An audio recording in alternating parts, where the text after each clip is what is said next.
Hit and run को लेकर नए कानून के खिलाफ आक्रोश के बीच जनजीवन बुरी तरह से प्रभावित हुआ। ट्रांसपोर्टर्स ने देशव्यापी हड़ताल कल की और मामले की संवेदनशीलता को देखते हुए केंद्रीय गृह सचिव ने उनके साथ एक महत्वपूर्ण बैठक की और बैठक और वार्ता का नतीजा भी तत्काल देखने को मिला। अब ट्रांसपोर्टर्स तत्काल ड्यूटी पर लौटेंगे। इससे पहले अखिल भारतीय परिवहन कांग्रेस की बैठक पर केंद्रीय गृह सचिव अजय भल्ला ने कहा, हमने आज अखिल भारतीय परिवहन कांग्रेस के प्रतिनिधियों से चर्चा की है। अजय भल्ला ने यह भी कहा कि सरकार यह बताना चाहती है कि नए कानून और जुर्माने के प्रावधान अभी लागू नहीं हुए हैं। आगे उन्होंने कहा कि भारतीय न्याय संहिता की धारा 106(2) लागू करने से पहले अखिल भारतीय परिवहन कांग्रेस से विचार विमर्श किया जाएगा। ड्राइवर्स और ट्रांसपोर्टर्स की चिंताओं को सुनने के बाद ही अंतिम निर्णय लिया जाएगा। अखिल भारतीय मोटर परिवहन कांग्रेस यानी AIMTC के अध्यक्ष अमृतलाल मदन ने गृह सचिव के साथ बैठक के बाद गतिरोध खत्म करने की अपील की। उन्होंने ड्राइवर से कहा कि आप सिर्फ हमारे ड्राइवर नहीं हैं, सैनिक हैं। हम नहीं चाहते कि आप किसी भी असुविधा का सामना करें। उन्होंने आगे कहा कि केंद्रीय गृह मंत्री अमित शाह ने आश्वस्त किया है कि सरकार कानून के तहत 10 साल की सजा और जुर्माने के प्रावधान पर रोक लगाएगी।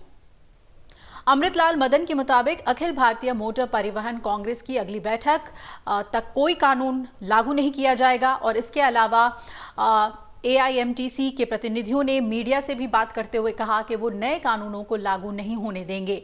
AIMTC के पदाधिकारी बाल मंकीत सिंह ने कहा कि ये कानून अभी तक लागू नहीं हुआ है, हम ये कानून लागू नहीं होने देंगे। साथ ही सिंह ने ये भी ट्रक चालकों से कहा कि आप हड़ताल जल्द से जल्द वापस ले लें। उन्होंने ये भी कहा कि सरकार ने हमें यह आश्वासन दे दिया है कि AIMTC के साथ चर्चा के बाद हिट एंड रन मामलों से संबंधित नए कानून तभी लागू किए जाएंगे जब चर्चा कर ली जाएगी। ट्रांसपोर्टर्स के हड़ताल से उत्तर प्रदेश में दवाइयों, सब्जी, डीजल, पेट्रोल सहित कई उपयोगी वस्तुओं की सप्लाई बाधित हुई। वहीं प्रदेश में करीब 1800 करोड़ रुपए का कारोबार ठप हुआ। 1/4 पेट्रोल पंप भी खाली पड़े रहे। दूसरे दिन रोडवेज के 41% बसों का संचालन हो पाया। रोडवेज को 15 करोड़ रुपए का नुकसान हो चुका था। इस बैठक में दोनों पक्षों की दलीलें थी, जहां ट्रांसपोर्टर्स ने कहा कि कानून ज्यादा सख्त बनाया गया है, जानबूझकर कोई दुर्घटना ड्राइवर नहीं करता है। यह भी कहा गया कि मौके पर भीड़ हिंसक हो जाती है, इसका डर ड्राइवर्स को रहता है दुर्घटना के बाद, और फिर कानूनी प्रक्रिया भी बेहद लंबी और परेशान करने वाली है। इसके अलावा कोहरे सहित कई कारण होते हैं जिसकी वजह से एक्सीडेंट होता है। तो ऐसे में जो कानून बनाया गया है वो ड्राइवर्स के साथ न्याय संगत नहीं है। वहीं सरकार ने अपनी तरफ से जो दलीलें दी वो आपको बता दें। सरकार ने बैठक में कहा कि सुप्रीम कोर्ट के निर्देश पर हमने ये कानून बनाया और वक्त पर सूचना से 80% घायलों की जान बच सकती है।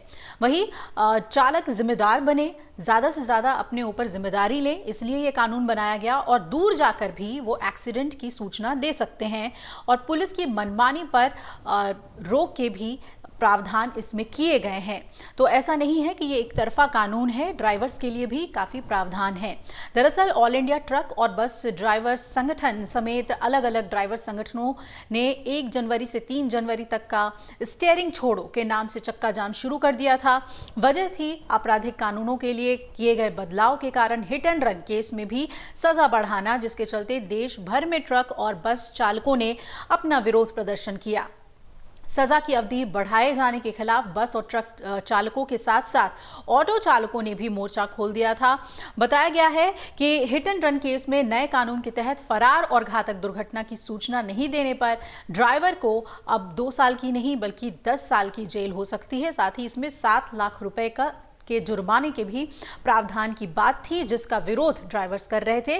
लेकिन फिलहाल ये कानून लागू नहीं होगा और इस आश्वासन के बाद ही ड्राइवर्स अपने काम पर लौट गए हैं। अगर आप ये वीडियो YouTube पर देख रहे हैं तो हमारे चैनल को सब्सक्राइब करें और बेल आइकन को दबाना ना भूलें। अगर आप Facebook पर ये वीडियो देख रहे हैं तो हमारे पेज को लाइक करें।